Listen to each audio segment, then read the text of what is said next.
દોસ્તો મારી ગુજ્જુની મોજ ચેનલમાં આપનું સ્વાગત છે। આજના વિડીયોમાં આપણે વાત કરવા જઈ રહ્યા છીએ કે આ શિલ્પા ભાભીને શું થયું। તેઓ હોસ્પિટલ ગયા હતા, તેમના માટે બેડ ન્યૂઝ આવ્યા।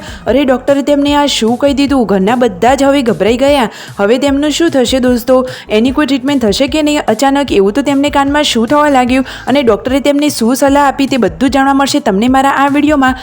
મારી ચેનલ ઉપર નવા હોય તો ચેનલને ફટોફટ લાઇક શેર એન્ડ સબસ્ક્રાઇબ કરી દો। Full video in Thakor family blog channel દોસ્તો ફૂલ વિડીયોની લિંક ડિસ્ક્રિપ્શનમાં મૂકેલી જ છે, ત્યાં જઈને તમે આખો વિડીયો વોચ કરી શકો છો। અને આવી ટૂંકી ટચોકડી લાઈવ લેટેસ્ટ એન્ડ ટ્રેન્ડિંગ માહિતી મેળવવા માટે મારી ચેનલને ફટોફટ સબસ્ક્રાઇબ કરી દો।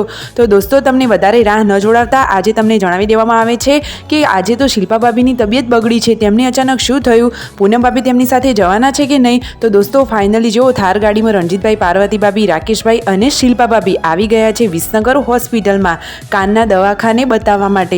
દોસ્તો તેમને તો કાનમાં બહુ જ દુખાતું હતું, તેમને તો કાનમાં સરખું સંભળાતું પણ ન હતું। તો તેઓ ફાઇનલી પાર્વતી ભાભી તેમને લઈને આવ્યા છે હોસ્પિટલે। જુઓ તેઓ જઈ રહ્યા છે હોસ્પિટલે અને ફાઇનલી હવે હોસ્પિટલે પહોંચવા જ થયા છે। તમે વિડીયોમાં લાઈવ જોઈ શકો છો અને એન્ડ સુધી જુઓ તો ખરા કે ડૉક્ટરે તેમનું આ ટ્રીટમેન્ટ કરીને શું સલાહ આપી, શું કહી દીધું। શિલ્પા ભાભી ગભરાઈ ગયા કે શું? જુઓ ફાઇનલી હોસ્પિટલ પહોંચી ગયા છે અને હવે કેસ નોંધાવી દીધો છે। હવે થોડી ક્ષણોમાં તેમનો નંબર આવી જશે અને ડૉક્ટર ચેકઅપ કરીને શું કહે છે। શિલ્પા ભાભીને અચાનક કાનમાં કેમ આવું થવા લાગ્યું? પહેલાં તો ક્યારેય એમને આવું થયું નથી। તો દોસ્તો જુઓ હાલ તે રાહ જોઈને બેઠા હતા, ડૉક્ટરે ચેકઅપ કરી લીધું અને ફાઇનલી દોસ્તો એકદમ થોડા બેડ ન્યૂઝ છે। શિલ્પા ભાભી એમને એમ કહ્યું છે ડૉક્ટરે કે તેમના કાનના પડદામાં તો કાણું પડી ગયું છે, કાનનો પડદો ફાટી ગયો છે। દોસ્તો ખરેખર આ એક દુઃખદ વાત કહેવાય, પરંતુ હવે શું કરીએ?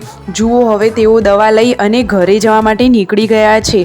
હોસ્પિટલથી તેઓ ઘરે જઈ રહ્યા છે। શિલ્પા ભાભીને મનમાં ને મનમાં દુઃખ તો થાય જ છે, પરંતુ હવે શું કરીએ? તો ડૉક્ટરે તેમને મહિના દોઢ મહિના જેટલી દવા આપી છે, એ દવા તેમને રેગ્યુલર લેવાની છે। જુઓ તેઓ બતાવીને ફાઇનલી હવે ઘર તરફ જઈ રહ્યા છે। ઘરે બધા તેમની રાહ જોઈ રહ્યા છે કે ડૉક્ટરે શું કહ્યું હશે। તો દોસ્તો તમને આનો કોઈ ઘરેલું ઈલાજ ખબર છે? શિલ્પા ભાભી ફટોફટ સારા થઈ જાય એવી જ પ્રાર્થના। સાચી વાત ને? શિલ્પા ભાભી હસતા ખેલતા હોય તો વિડીયો જોવાની પણ મજા આવી જાય છે।